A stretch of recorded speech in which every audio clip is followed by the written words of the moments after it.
Your Excellency, in regard of lands and physical planning, you directed the streamlining of development controls and approvals of the county.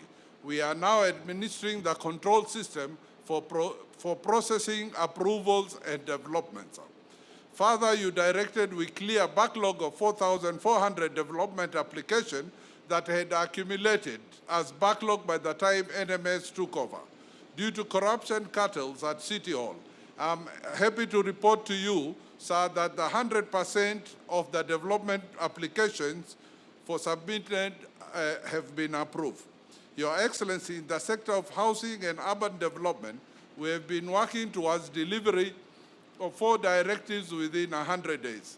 The first one, sir, here is to work closely with relevant institutions to establish the Railway City Development Authority and identify anchor projects. Sir, I'm happy to report that a Gazette notice establishing Railway City Development Authority was published in 13 May as a legal notice. And a committee is underway to spearhead the operationalization of the authority. Sir, the second directive to this sector was to streamline urban renewal projects like Jivanji, Pangani, and others with a view of determining how they take off as part of Eastland's urban renewal master plan. So the 2 urban renewal projects, Pangani and Jivanji, have been fast-tracked, and they are part of the larger housing projects which have already started. The third directive, sir, was to undertake slum upgrading initiatives in the metropolitan area with Mukuru and Kibra. I wish to report that Mukuru Informal Settlement Renewal Program is well underway, and we have extended the special planning area for a further 2 years period. 3 sector plans are water, sanitation, roads, drainage, electrification were finalized and implemented with effect May this year. Kibra Informal Settlement was also declared a special planning area under the Physical Land Act. Other informal settlements like Madare, Korogocho will follow suit, sir. The last directive in this sector was rehabilitation of markets and trading in Nairobi County. So far, we have commissioned a task force to undertake the appraisal of markets in 4 main areas: lack of basic social amenities, congestion, encroachment on market land, and stole market contracts. We have already prioritized, and 28 markets will start this coming financial year from tomorrow. Your Excellency, ladies and gentlemen, NMS most visible achievement are in the sector of transport, roads, and public works, which we have given Nairobi the much-needed facelift.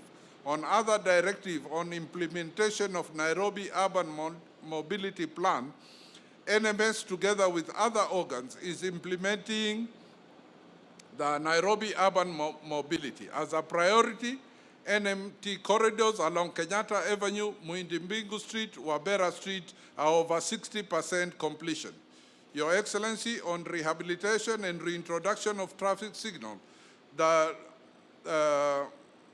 within CBDs, community area, Gikomba, Mudhurwa, Kirinyaga roads and environment, and Muranga Matatu Terminal and Kenyatta National Hospital is over 80% complete.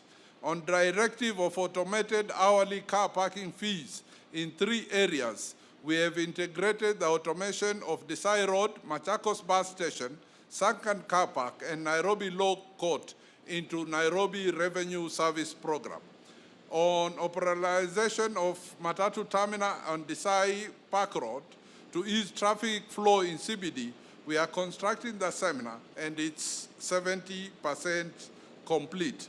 We are working with other stakeholders, with NTSA and SACCOs operating in these Matatu routes to ease that congestion. On directive of construction of Grogan Road, NMS has embarked on construction of Grogan Road, joining Racecourse and Globe Roundabout, which is 70% complete. I'm happy to report to you, sir, that the Grogan Road workforce is purely street families. On recarpeting of CBD roads, NMS has completed 30% of all the roads and is using Kazi Mtaani initiative, which you started, sir. To this end, NMS has engaged our youth in drainage clearing, waste management, and rehabilitation of roads. At last but not least, construction of roads in Mukuru informal settlement is ongoing through improvement of Mukuru informal sectors.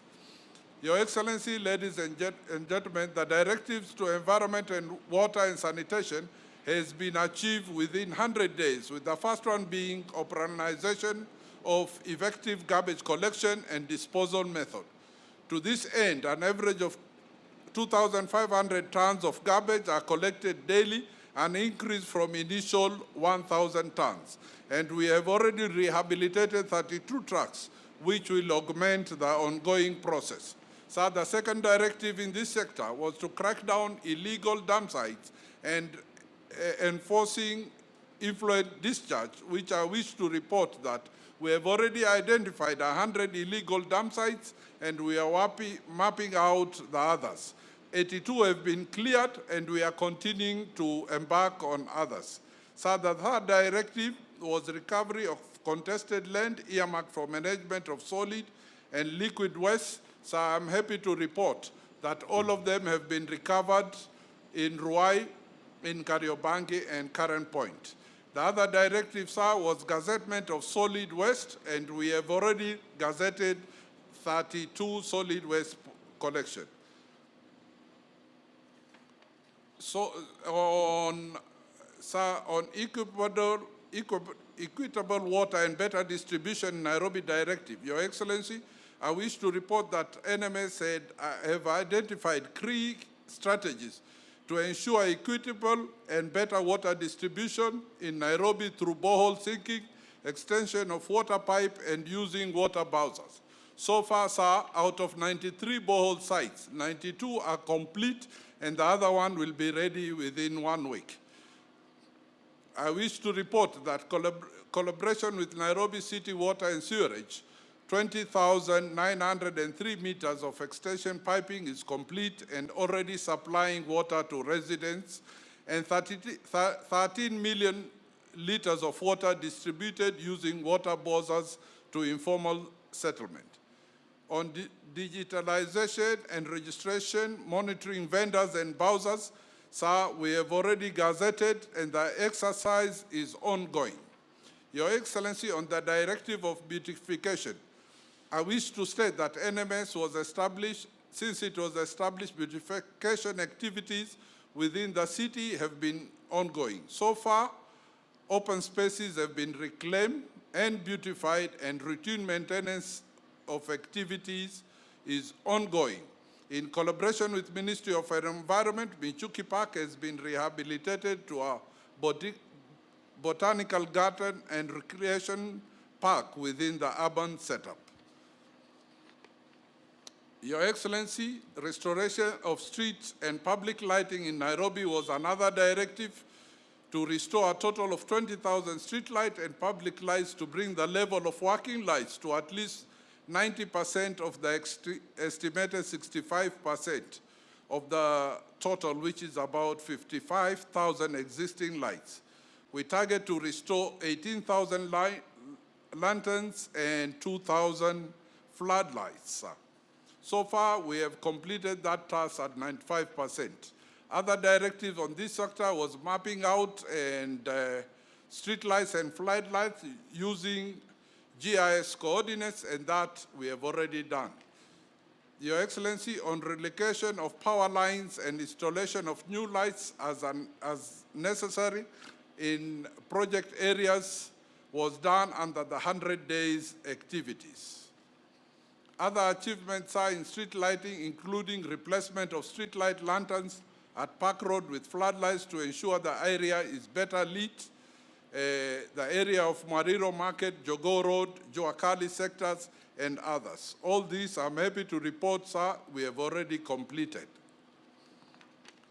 At last but not least, Your Excellency, we have begun the process of having intelligence lighting in the city, which will enable us eventually to lead Nairobi being a smart city, where street lights and public lights will do more than just lighting the city, but be a platform where many other facilities can be added, for example, security camera, free Wi-Fi, remote controller, telemedicine, and others. NMS future aspiration in this strategy, Your Excellency, is to make Nairobi a smart city through generation of power using waste garbage. Your Excellency, we are on course in achieving the directives in health sector in efficient management of COVID-19 pandemic, provision of health services, implementing Kazi Mtaani initiative. Your Excellency, ladies and gentlemen, NMS was mandated to restore section of Nairobi River stretching from Globe Roundabout to Resco's Bridge to achieve what we are implementing, Nairobi Riverfront Improvement Project. So I assure you, and I assure the mechanic, food vendors, and others, these works will result into the construction of modern stalls, appropriate and conducive work environment. The Nairobi Metropolitan Services was charged to implement the functions that were transferred to the national government. Their primary responsibility being to ensure that they deliver the much-needed services to the citizens of Nairobi. Indeed, I issued several directives to NMS that were to be achieved within 100 days, which period ended on Saturday, the 28th of June this year. The directives I issued were aimed at enhancing service provision in the areas of waste collection and disposal, water and sanitation, housing and urban development, transport and public works. Indeed, Director General, I am gratified that the directives for the first 100 days have indeed been implemented in earnest. Progress has been made in the areas of implementing the Nairobi Urban Mobility Plan, effecting the non-motorized transport strategy, reviewing the development approvals process, improving solid waste management, streamlining urban renewal projects, and reviewing and improving the governance and transparency models deployed in service delivery. The evidence of this progress can already be seen. Our neighborhoods are beginning to look cleaner, and we have hundreds of young people, especially those in vulnerable communities in the city, who are today earning a living, and thousands of households are receiving water closer to home. Road infrastructure is beginning to see the much-needed maintenance works, and pedestrian and cyclist corridors in our business districts are beginning to take shape. This is encouraging, but we cannot but emphasize that much work still remains to be done. But what NMS has demonstrated during this period is that the task before us is not impossible. It is indeed achievable. That the aspirations of the people of Nairobi can and will indeed become a reality. So I therefore challenge NMS to demonstrate that Nairobi can be the model of our post-COVID-19 national recovery strategy. The national hygiene program that we call Kazi Mtaani initiative, aimed at empowering and creating jobs for youth residing within informal settlements, will play a central part in that regard. The hundreds of young people from informal settlements of Mathare, Mukuru Kayaba, Mukuru kwa Ruben, Mukuru kwa Jenga, Kibera, and Korogosho, amongst others, deployed across various projects in the last 3 months, has shown us that this model is indeed sustainable and will result in life-changing enterprise for our young people. Going forward, we must reach all the informal settlements across the city with this program. And indeed, I am particularly gratified by the street families that have been working on the Grogan Road project. Today, these young people can afford to live away from the streets and give their children hope of a much better tomorrow. NMS must work to ensure that every resident of this city lives in dignity and has access to affordable, decent housing. The program in Bukuru Informal Settlement Renewal Program will be a test case on how this can be achieved across our city. Nairobi residents should enjoy their right to affordable, accessible, and quality health services. An investment program to radically increase our citywide sewer network should also be treated as a priority. Looking forward, NMS must pay attention to the systematic challenges that face our city in the medium and long term. Nairobi cannot truly take her place among the great cities of the world without staying true to consistently implementing our national and county development plans. At the national level, we have Vision 2030 and the medium-term plans. In Nairobi, the Integrated Urban Development Master Plan, which was approved as a sessional paper by the Nairobi City County Assembly in 2015, must be the guiding beacon. I encourage you to refine your annual work plans, budgets, and programs to target cumulative achievement of the development plans.